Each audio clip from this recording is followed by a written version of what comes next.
ላይ መሳሳቱ አይቀርም።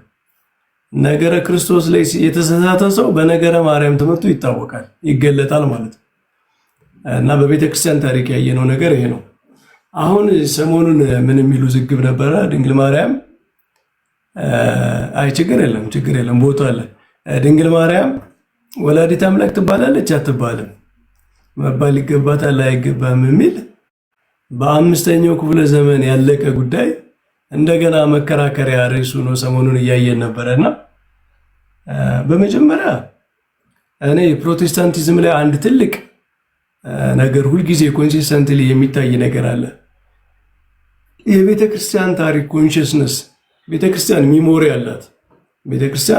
አላት፣ ትዝታ አላት። ከእያንዳንዱ ዘመን ላይ መናፍቃን ሲነሱ፣ ጉባኤያት ሲደረጉ የሚመጣውን ነገር መዝግባ ነው የምትኖረው እና እንደ አዲስ ነገሮችን እንደ አዲስ እንደገና መወያያ ማድረግ፣ እንደ አዲስ ማንሳት፣ እንደ አዲስ ባለፉ ነገሮች ላይ መወያየት ያንን ኮንሽስነስ ሉዝ ማድረግ ነው የሚያመለክተው። ያንን የቤተክርስቲያን ትዝታ የቤተክርስቲያን በሚሞሪያ ውስጥ በትዝታ ውስጥ በህሊናዋ ውስጥ ቤተክርስቲያን ይዛ የምትኖረውን ነገር መርሳት። ይሄ እንደ ሰነፍ ተማሪ ማለት ነው። ሰነፍ ተማሪ የተማረውን ነገር ረስቶ እንደ አዲስ ነገርን እንደሚወያይ በቤተክርስቲያን ሚሞሪ ውስጥ በቤተክርስቲያን ታሪክ ውስጥ ያለን ነገር እንደ አዲስ መወዛገቢያ መጨቃጨቂያ የማማረክ ምን ነው የሚያሳየው? ከቤተክርስቲያን ታሪክ አለመማርን የቤተክርስቲያን ታሪክንም በደንብ አለማወቅንና ትዝታውን እንደ ቤተክርስቲያን ይዞ አለመኖርን ያሳያል። እና ቤተክርስቲያን እውነተኛ መሆኗ የሚታወቀው አንዱ መታወቂያዋ ምንድነው? የጥንት ቤተክርስቲያንን ነገር አሁንም ይዛ መገኘት ነው። አንዲት ስለሆነች ቤተክርስቲያን አንድነቷ ሆሪዞንታል ብቻ አይደለም ማለት በስፔስ ብቻ አይደለም፣ በታይምም ነው። ቤተክርስቲያን አንዲት ነች ስንል የቤተክርስቲያን አንድነት ባይዘው ዶግማ ነው።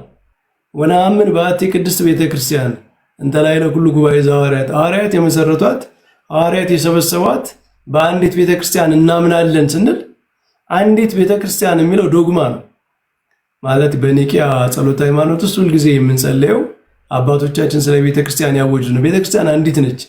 ያቺ የቤተክርስቲያን አንድነት በስፔስ ብቻ አይደለም ማለት እዚህም ያለችው ሌላም ዓለም ያለው በቦታ አትገደብም፣ በሁሉ ያለች ነች ለማለት ብቻ ሳይሆን በዘመንም አንዲት ነች። ዛሬ ያለችው ቤተክርስቲያን ከዛሬ 500 ዓመት በፊት ያለችው ቤተክርስቲያን ጋር ዲታችድ አይደለችም። የዚያችን ሚሞሪ ያልያዘች አይደለችም። ከዛሬ 1500 ዓመት በፊት ከ15 ክፍለ ዘመን በፊት ኤፌሶን ጉባኤ ላይ የተነገረው ነገር አሁን ያለችው እውነተኛ ቤተክርስቲያን የራሷ ጉባኤ ነው። ያንን እንደነበር አድርጋ ነው የምታስታውሰው። ያ ጉባኤ አሁን የሷ ጉባኤ እንደምትሳተፍበት እንደተሳተፈችው እንደደነገገችው እንደተናገረችው ሃይማኖት አድርጋ ነው የምታስበው። ቤተክርስቲያን እውነተኛ መሆኗ የሚታወቀው ከጥንታዊቷ ቤተክርስቲያን ጋር ያላት አንድነት፣ ቁርኝት፣ የኮንሽስነስ ጥንታዊቷ ቤተክርስቲያንን ያለ መርሳት ከጥንታዊቷ ቤተክርስቲያን ጋር በእምነት በጸሎት ሊተርጂ ማለት ነው። ጥንታዊቷ ቤተክርስቲያን የምትጸልየውን ጸሎት የምትጸልይ፣ ጥንታዊቷ ቤተክርስቲያን የምትናገረውን የምትናገር፣ ጥንታዊቷ ቤተክርስቲያን የደነገገችውን የምትቀበል፣ ጥንታዊቷ ቤተክርስቲያን ያለፈችበትን ሕማም ደግሞ አብራ ሼር የምታደርግ እንደዚያች ነው ቤተክርስቲያን። እውነተኛዋ ቤተክርስቲያን ዲታችድ አይደለችም፣ ከታሪክ ዲታችድ አይደለችም። የዚያች የጥንታዊቷን ቤተክርስቲያን ህይወት የምትኖር ነች እና እንደ አዲስ ጥንታዊ ነገር ጥንታዊ የሆኑ ሄሬሲዎች እንደ አዲስ ሲነሱ፣ ጥንታዊ ክርክሮች እንደ አዲስ ሲነሱ የሚያሳየው የጥንታዊቷ ቤተክርስቲያን ጋር ዲታችድ የመሆን ጥንታዊቷ ቤተክርስቲያንን አለመገናኘት ያሳያል። እና እሱን ነው የሚያሳየው። የኛ ቤተክርስቲያን አይታችሁ ከሆነ እያንዳንዱ ነገሯ ከጥንት ቤተክርስቲያን ጋር የተያያዘ ነው። ኮንሽስ ነች በጣም። ጉባኤ ቤት ብትሄዱ፣ ታሪክ ሲተረክ ብትሄዱ ጉባኤያት ተነግረው ነው የሚጀምረው። ሃይማኖት ምንድነው? በኤፌሶን፣ በኒቂያ፣ በቁስጥንጥንያ የተደረጉ የሃይማኖት ክርክሮች፣ 8ቱ የሥርዓት መጽሐፍቶቻችን ምንድነው የሚያሳዩት? የጥንታውያን ቀኖናዎችን ጥቅም። ቤተክርስቲያን ጥንታውያን ቀኖናዎች ከሐዋርያት ዘመን ጀምሮ ያሉትን ቀኖናዎች ሰብስባ እንደ መጽሐፍት እንደ አዲስ ኪዳን መጽሐፍት አክብራ መያዟ እኮ የሚያመለክተው የጥንታዊቷ ቤተክርስቲያን ህይወት የኔ ህይወት ነው ማለቷን ነው የሚያሳየው። እና ቤተክርስቲያን እንደዚህ ነች። እውነተኛዋ ቤተክርስቲያን ከጥንታዊቷ ቤተክርስቲያን ጋር አንድ ነች። አንድ ሚሞሪ ያላት፣ አንድ ፔን ያላት፣ ህመሟንም የምትጋራ በዛ ዘመን ጥንታዊቷ ቤተክርስቲያንን ያቆሰሏት መናፍቃን እውነተኛዋ ቤተክርስቲያን አሁን የነሱ ምንፍቅና አትረሳም። ዘንግታ እንደ አዲስ መጥተው አያጨቃጭቋትም። በቃ ተመዝግበዋል ማለት ነው። በቤተክርስቲያን ህሊና ውስጥ ተመዝግበው ትምህርታቸው ተገልጦ የተቀመጡ ናቸው። እና እንደዛ ነው ቤተክርስቲያናችን፣ እንደዛ ነች። ይህንን ነው የሚያሳየው ማለት ነው። እና ይሄ ጥንታውያን ምንፍቅናዎች እንደገና እየተመላለሱ ሲመጡ አንድ መለኪያ ነው። የእውነተኛዋ ቤተክርስቲያን እንደዚህ አይደለች። ምንፍቅናዎች የሚመላለሱባት አንድ ጊዜ ያወገዛቸው ምንፍቅና እንደገና ሊቃውንቷ የሚከራከሩበት እንደዚህ ሊቃውንቷ ጥንት ቤተክርስቲያንን የተቀበሉ ናቸው። ሲጀመር እውነተኛ ቤተክርስቲያን ማለት ሊቃውንቷ የጥንቷን ቤተክርስቲያን ትምህርት ተቀብለው መናፍቃንን አውግዘው እውነተኛዋን ትምህርት ተቀብለው የሚኖሩ ናቸው። እንደ አዲስ የሚጨቃጨቁ እንደ አዲስ የሚከራከሩ አይደሉም ማለት ነው። እና እሱ ነው እና ወላዲተ አምላክ የሚለው ጉዳይ ሰሞኑን ሲያጨቃጭቅ ሲያከራክር ነበረ። ወላዲተ አምላክ የሚለውን በፕሮቴስታንቱ ዓለም ስትሄዱ ያው ካቶሊኮች ይቀበላሉ፣ እኛ ኦርቶዶክሳውያን እንቀበላለን፣ ኢስተርን ኦርቶዶክሶች ይቀበላሉ። ንስጥሮሳውያን ብቻ ናቸው የማይቀበሉት። ንስጥሮስ ራሱ የተወገዘበት ትምህርት ስለሆነ ማለት ነው። እና ጥንታውያን አብያተ ክርስቲያናት እውነተኛ ሐዋርያዊ መሰረት ያላቸው ታሪክ ያላቸው አብያተ ክርስቲያናት ሁሉ የሚቀበሉታል ይህን ትምህርት። እና አሁን በፕሮቴስታንቱ ዓለም ይሄ በጣም ከባድ ክርክር የሚደረግበት ነው። አንዳንዶቹ አይ ወላዲተ አምላክ የሚለውን ከተቀበል ወደ ሃይ ክሪስቶሎጂ ይወስደን፣ ወደ ሃይ ሜሪዮሎጂ ይወስደናል። ነገረ ማርያም ላይ በጣም በኦርቶዶክስ በካቶሊክ የምናወግዘውን ትምህርት መቀበል ይሆናል። ስለዚህ ወላዲተ አምላክ የሚለውን በጥርጣሬ ነው ማየት ያለብን፣ መቀበል የለብንም ብለው የሚያስቡ አሉ። አንዳንዶቹ ደግሞ አይ በቃ የጥንት ቤተክርስቲያን ጉባኤያት እኮ ናቸው፣ ወላዲተ አምላክ የሚለው የክርስቶስን ፍጹም አምላክነት የሚያሳይ ንስጥሮሳዊነት የተወገዘበት ትምህርት ስለሆነ ወላዲተ አምላክ የሚለውን ትምህርትማ ዶግማ ነው፣ ዶክትሪን ነው፣ የጉባኤ ውሳኔ ነው። በተለይ ወደ ቴዎሎጂ የተማሩ የቤተክርስቲያንን ታሪክ ለማጥናት የሞከሩ ሰዎች በዛ ፕሮቴስታንቱም ይህንን ያውቁታል፣ ሲግኒፊካንሱን ማለት ነው። ይህንን አለመቀበል ምን እንደሚያመጣ መቀበል ምን እንዳለ ኢምፕሊኬሽኑን ያውቃሉ፣ ነገረ ክርስቶስ ጋር ማለት ነው። ስለዚህ አይ ስሙን እንቀበል አሉ። ወላዲተ አምላክ የሚለውን መቀበል አለብን የሚል ውይይት እየሰማን ነው። ቅድም አንድ ቤት ውይይት እያደረግን ነበረ፣ በማይመች ሁኔታ ስለነበረ ተቋረጠ እንጂ እየተወያየን ነበረና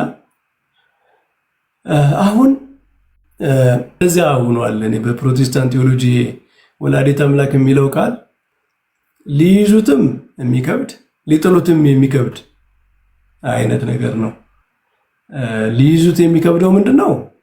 ወላዲተ አምላክ የሚለው ስም ወላዲተ አምላክ የሚለውን ትምህርት የተቀበለ ሰው ስም ብቻ አይደለም፣ ክብር አለው። ወላዲተ አምላክ ከተባለ ክብር አለው። በቃ ወላዲተ አምላክ የአምላክ እናት፣ አምላክን የወለደች፣ አምላክን የጸነሰች፣ አምላክን በጡቶቿ ያሳደገች ምንድነው?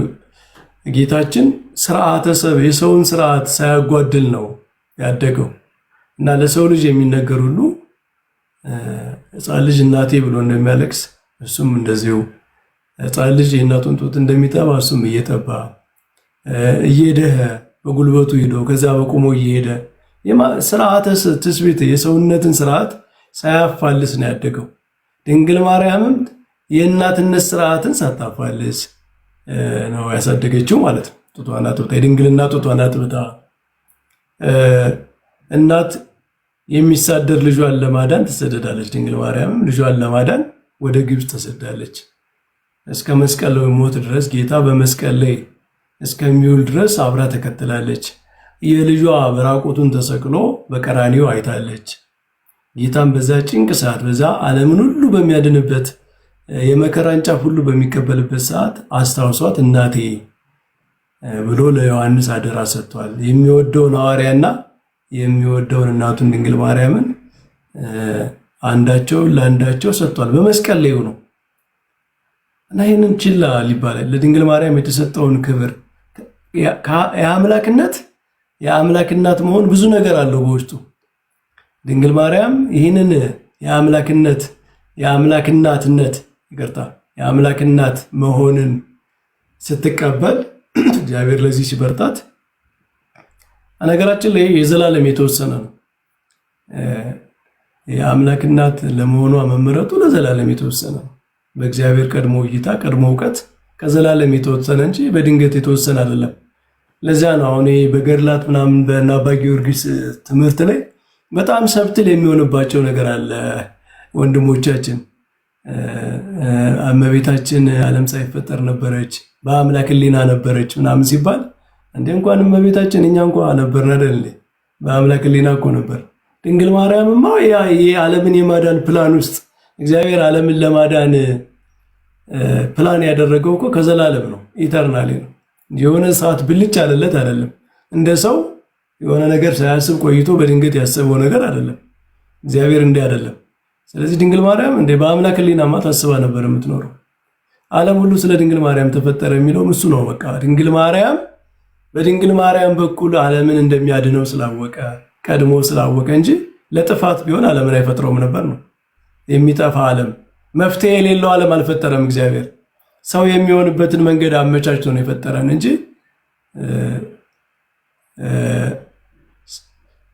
ቢወድቅ መፍትሄ የሌለው አድርጎ አይደለም ዓለምን የፈጠረው። በቃ ከወደቀ ምንም ቻንስ የሌለው ምንም እድል የሌለው በቃ ወጣፍቶ ይቅር ብሎ ዓለምን አልፈጠረውም ነው። በዚያ ፕላን ውስጥ አለች ነው እመቤታችን። ያንን ለመግለጽ ነው። አንዳንድ ቅኔያዊ የሆኑ በጣም ፖኤቲክ የሆኑ አገላለጾች አሉ በአባቶች ድርሳናት ውስጥ ቋንቋቸውን ያለመረዳት። እንደዛ ነው።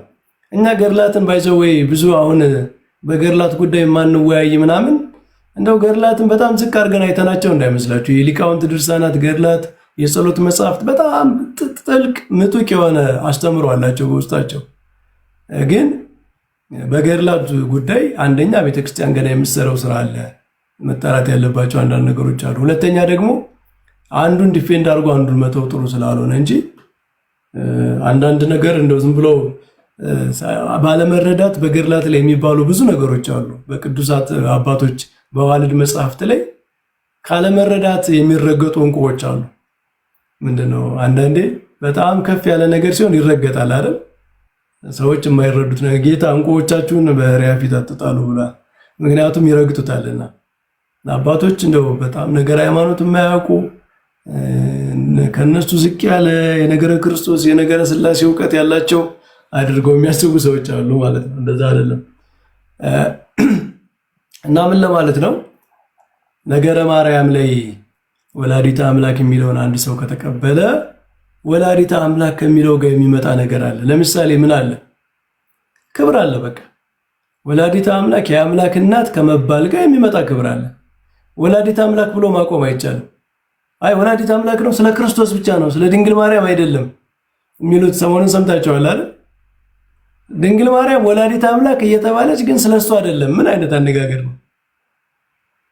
ስለ ክርስቶስ ነው። አዎ ወላዲተ አምላክ የሚለው ቃል በዋናነት ስለ ክርስቶስ ነው። በቃ ክርስቶስ እንደሚገልጠው የወለደችው አምላክ ነው።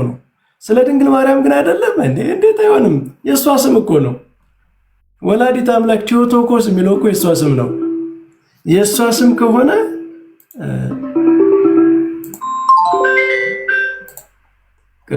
የእሷ ስም ከሆነ ስለሷ አይደለም አይባልም። ስለሷ ብቻ አይደለም። ነገረ ክርስቶስ ላይ ዋና መልእክት አለው። ስለ ክርስቶስ የሚናገረው ነገር አለው። ይህ ስም ማለት ትክክል ነው። እሱ ሁላችንም የምንቀበለው። ስለ ማርያም አይደለም ግን አይባልም። እንዴት ይባላል? ማርያም የምትጠራበት ስም ስለ ማርያም አይደለም ይባላል እንዴ? ወላዲተ አምላክ ነች ግን ስለሷ አይደለም እንዴ? እንዴት ነው ስለሷ የማይሆነው? እሷ የተጠራችበት ጥሪ እኮ ነው። የተመረጠችበት መመረጥ እኮ ነው። ከእግዚአብሔር ዘንድ የተሰጣት ጸጋ እኮ ነው። ወላዲተ አምላክ መባል እኮ ጸጋዋ ክብሯ ነው። ስለዚህ ስለሷም ነው፣ ስለ ድንግል ማርያም ነው። ስለሷ ምንድነው የሚያመለክተው? በመጀመሪያ ክብርን ያመለክታል። በቃ ወላዲት አምላክ ከሆነች ወላዲት አምላክ የሚለውን አንድ ሰው ከተቀበለ ስለ ድንግል ማርያም ከማንም ፍጥረት ከፍጡራን እሷም ፍጡር ነች። ያው አንዳንዴ በዚህ ስለሚያጭበረብሩ ነው። እኛ ምንድነው ይሄ ስትሮማን በጣም ይሰራል አይደል? እዚህ ቲክቶክ ላይ እኔ እንደው ቲክቶክ ላይ በጣም ካየሁት ነገር አንድ ነገር ቀጥታ መመለስ ሲከብድ ስትሮማን መስራት። አይ እናንተ እኮ ስታከብሯት ከፈጣሪ በታች ከፍጡር በታች በላይ አድርጋችሁ ሌላ መካከለኛ ትፈጥሩላታላችሁ። እንደዛ ነው እንዴ? ቤተክርስቲያን እንደዛ ነው የምትናገረው? ድንግል ማርያምን ከፈጣሪ በታች ከፍጡራን በላይ ስትል በፍጡራንና በፈጣሪ መካከል ሌላ ሶስተኛ ካታጎሪ ያስቀምጣ ነው እንዴ? አይደለም። ይሄ እኮ ከፍጡራን መካከል ነው። ድንግል ማርያም ከፍጡራን ውስጥ ነው፣ ከፍጡራን መስመር ውስጥ ነች። ከፍጡራን መካከል ድንግል ማርያምን የሚወዳደር የለም። ከሷ ከፍ ስንል ፈጣሪን ነው የምናገኘው ነው። ከድንግል ማርያም ከፍ ስንል በቃ የፍጡርና የፈጣሪ መስመር ነው የሚገኘው። በሷና በእግዚአብሔር መካከል ሌላ ክብር ያለው አካሉ ነው የሚቀመጥ የለም ነው። ይህን ለመረዳት ብዙ ይከብዳል። ይሄ ነው መልእክቱ። እና ድንግል ማርያም ወላዲተ አምላክ የሚለው ስም ወደዚህ ይወስዳል ግዴታ። አሁን ወገኖቻችን ወላዲተ አምላክ የሚለውን ስም ተቀብለው ይህንን አለመቀበል አይችሉም። ይህንን ካልተቀበሉ ኢንኮንሲስተንሲ ነው የሚኖረው። ምንድነው? ተቃርኖ ነው የሚኖረው። ወላዲተ አምላክ ካሉ በኋላ አይ ግን ስቲል ወላዲተ አምላክን ብትሆን ከሷ የሚከብር አለ ሊሉ ነው። ወላዲተ አምላክ ነች ግን በክብር እሷ የሚበልጥ አለ ሊሉ ነው። እንደዛ የሚል ሊኖር ይሆን ደፍሮ? አምላክን ልክ ነው፣ አምላክን ጸንሳለች። አምላክን 9 ወር በማህፀኗ ተሸክማለች። አምላክን በድንግልና ጡቶች አጥብታለች። አምላክ እናቴ ብሏታል፣ እሷም ልጄ ብለዋለች። አምላክን አዝላለች፣ አምላክን ታቀፋለች፣ አምላክን ይዛ ተሰዳለች፣ አምላክን አሳድጋለች። በስጋ ማለት ነው፣ በሰውነቱ ልጇ ሲሰቀል መራራ ሐዘን አዝናለች። በነፍስሽ ሰይፍ ያልፋል ተብሎ ትንቢት የተነገረበት ከባድ ሐዘን አሳልፋለች። ይሄ ሁሉ ነገር ገጥሟታል። ግን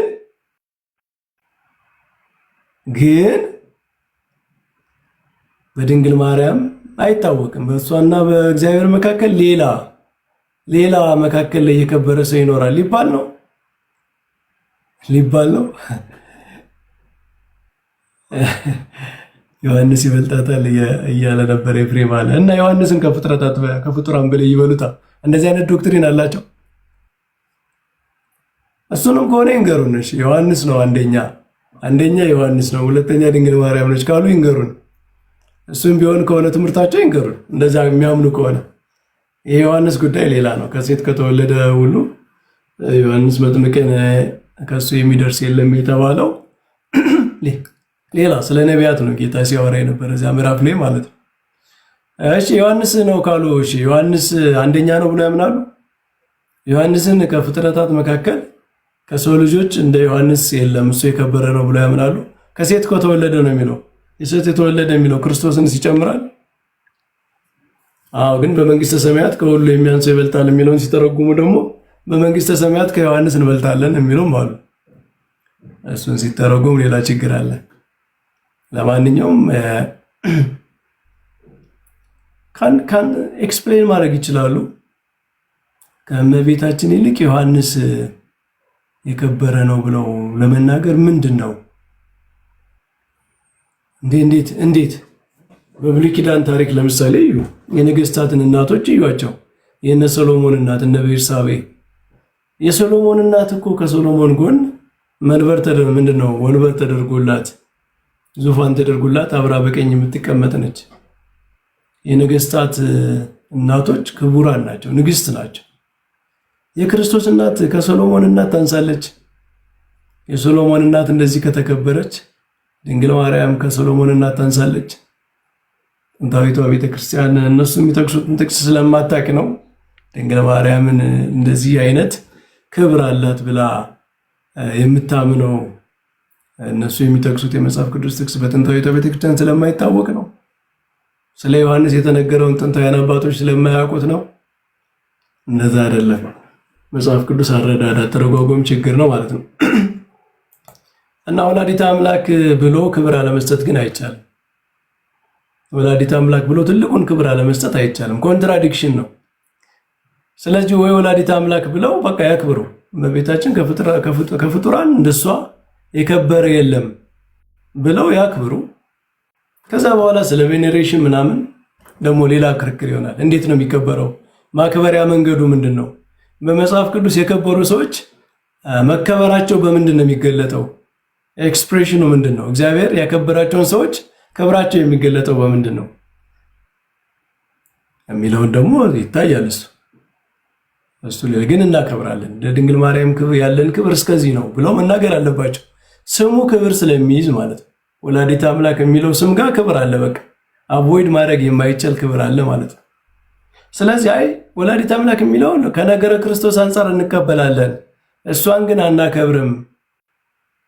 አይ እናከብራለን ይላል። እንደኛ ወላዲተ አምላክን ድንግል ማርያምን አናከብርም እንላለን እንዴ? አይላሉ። አይ ማክበር ሁሉም ሰው ይከበራል እኮ፣ ግን ክብር የተለያየ ነው። ለድንግል ማርያም የሚገባው ክብር ሌላ ነው። ለሌላውም ሰው የሚሰጠው ክብር፣ ለሐዋርያት የሚገባው ክብር አለ፣ ለመላእክት የሚገባ ክብር አለ። ቅዱስ ጳውሎስ ምንድነው ያለ? አንዱ ኮከብ ከአንዱ ኮከብ ይበልጣል ብሏል።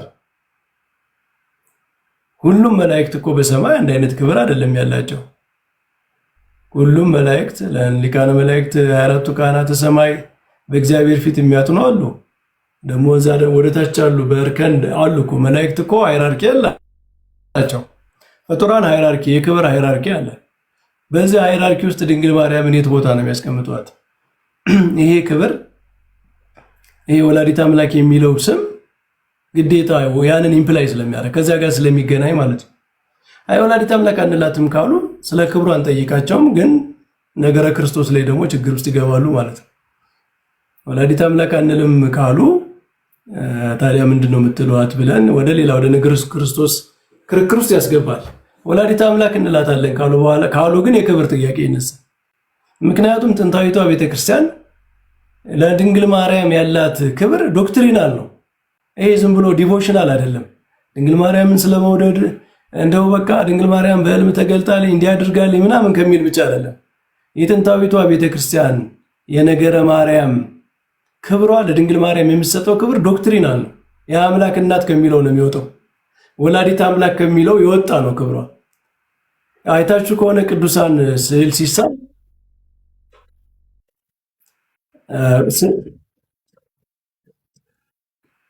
እንደንጸባረቀ ስዕላት ሲሳሉ በጣም ከሁሉም ክብራቸው የበለጠው ነው የሚታየው። ድንግል ማርያም ክርስቶስን ይዛ ታቅፋ ነው የምትሳለው። የአምላክ እናት የሚለውን ለማመልከት በቃ ሪፕሬዘንት ስትደረግ በአይከን በስዕል ራሱ ዋናው ክብሯ ወላዲተ አምላክነት ነው። ዮሐንስ ጌታን እያጠመቀ ይሳላል። ስለዚህ ክብሯ ነው። ወላዲተ አምላክ የሚለው ስም ክብር ነው። በጣም ኢመንስ ይሆን ምንም በቃ ተወዳዳሪ የሌለው ክብር አለ በውስጡ ማለት ነው። ስለዚህ አሁን በፕሮቴስታንቱ ዓለም በነገረ ማርያም ጉዳይ በተለይ ወላዲተ አምላክ በሚለውና ለድንግል ማርያም በሚሰጠው ክብር መካከል ኢንኮንሲስተንሲ አለ። ወላዲተ አምላክ በሚሉት ማለት ነው። ወላዲተ አምላክ አንልም በሚሉትና ንስጥሮስን እናወግዛለን በሚሉት መካከል ደግሞ ሌላ ኢንኮንሲስተንሲ አለ። ወላዲተ አምላክ አንልም ካሉ ኒስቶሪያኒዝም፣ ክሪፕቶ ኒስቶሪያኒዝም የሆነ ፎርም ኦፍ ኒስቶሪያኒዝም አለ ማለት ነው። ንስጥሮሳዊነት በሆነ መንገድ ተከሽኖ የሆነ መልክ ይዞ መጥቷል ማለት ነው። ወላዲተ አምላክ አንልም ካሉ በቃ ነገረ ክርስቶስ ላይ ችግር አለ። ወላዲተ አምላክ እንላለን ካሉ ለድንግል ማርያም በሚሰጡት ክብር ላይ ችግር አለ ማለት ነው። ሁለቱም ጋር ችግር ኢንኮንሲስተንሲ ይፈጠራል ማለት ነው። እና ይሄ ስትራግል ሰሞኑን የምናየው ስትራግል፣ ጭቅጭቁ፣ ክርክሩ እነዚህ ነገሮች እንዴት ይታረቃሉ?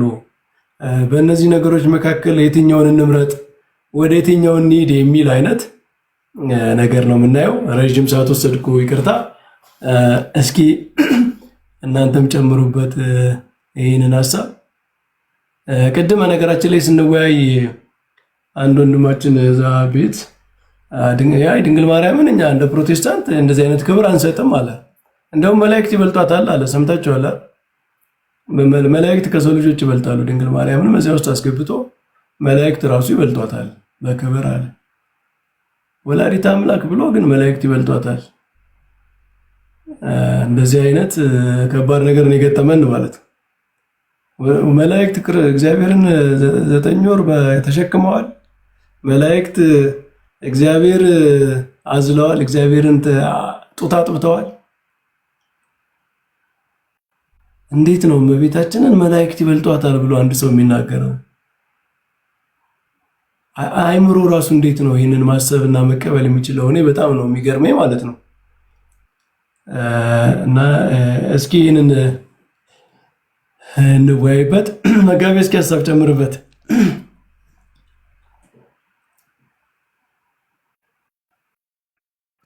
እሺ ቃለ ሕይወት ያሰማልን። በጣም ያው ውይይቱ ስታገል የሰነበትኩ መሆኑን ያሳያል። ሰሞኑን እኔ ስላልሰማሁት ግን በደንብ የማውቀው ሰዎቹ ለምን ይሄን አይነት ስህተት ውስጥ እንደገቡ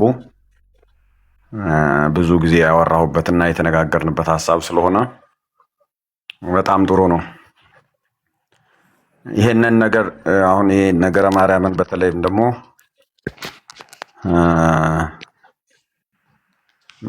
ድንግል ማርያም ወላዲተ አምላክ ትባላለች አትባልም የሚለውን ነገር ስንረዳ ሁለት መሰረታዊ ነገሮችን አእምሯችን ውስጥ ማስቀመጥ አለብን። አንደኛው ክርስቶስን የምናውቅበት ክርስትናን የምናውቅበት መንገድም ነው። ራሱ ክርስትናውን የተቀበልንበትን መንገድ ሪፍሌክት የሚያደርገው አንዱ ይሄ ነው ማለት ነው። ክርስትናን እንዴት ነው የምንረዳው? ክርስቶስን ራሱ እንዴት ነው የምንረዳው? ምን ብለን ያመንነው? ክርስቶስን ክርስትናችንን ምንድን ነው ብለን ያመንነው ለሚለው ጥያቄ መልስ ሆኖ መገለጫ ሆኖ ከሚመጡ ነገሮች አንዱ ድንግል ማርያም ወላዲተ አምላክ ትባላለች አትባልም ለሚለው ጥያቄ አትባልም ትባላለች ብለን የምንሰጠው መልስ ነው ማለት ነው። ስለዚህ ይሄ ከሃይማኖቱ ጋር ቀጥታ ከክርስቶስም ጋር የተገናኘ ነገር ነው። ሁለተኛው ዋና ነጥብ ሁሉም ማለት ይቻላል እስካሁን ድረስ እኔ ከሰማኋቸው የፕሮቴስታንት ትምህርቶች ሶስቱን ዓለም አቀፍ ጉባኤያት በእርግጥም አራተኛውን የኬልቄዶንን ጉባኤ ጨምሮ በተለይ እኛ የምንቀበላቸውን ሶስቱን ዓለም አቀፍ ጉባኤያት አንቀበልም የሚል ሰምቼ አላውቅም። የኤፌሶኑን ጉባኤ የንስጥሮስን መወገዝ አንቀበልም የሚል ሰምቼ አላውቅም። ግን የኤፌሶኑን ጉባኤ ተቀብሎ በቃል ደረጃ ስቴት አድርጎ ድንግል ማርያም ወላዲተ አምላክ ትባላለች፣ ድንግል ማርያም ወላዲተ አምላክ ማለት ካልቻልህ ክርስቶስን አምላክ ነው ብለህ አላመንኸውም ማለት ነው። አምላክን በስጋ መውለዷን አምላክን በስጋ መጽነሷን አላመንህም ማለት ነው። ስለዚህ ድንግል ማርያም ክርስቶስን በስጋ ጸንሳ ስለወለደችው እሱ አምላክ ስለሆነ እሷም ወላዲተ አምላክ ናት የሚለው ግልጽ ትምህርት፣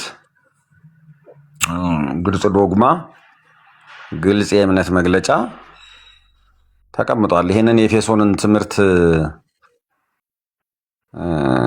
እንዴት እንደሚረዱት የኤፌሶንን ጉባኤ ተቀብለናል ብለው መልሰው እንዴት ኮንትራዲክት እንደሚያደርጉ ቅድም መምህር በረከትም ስታወራ ነበረ። እሱ ራሱ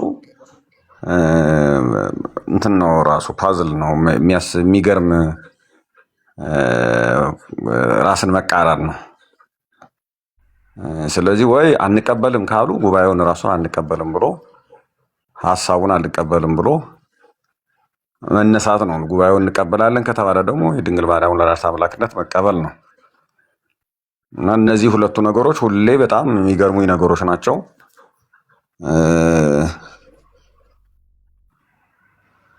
ክርስትናን በትክክል የሚያስተምሩ ሰዎችም ክርስትናን በትክክል የሚረዱ ሰዎችም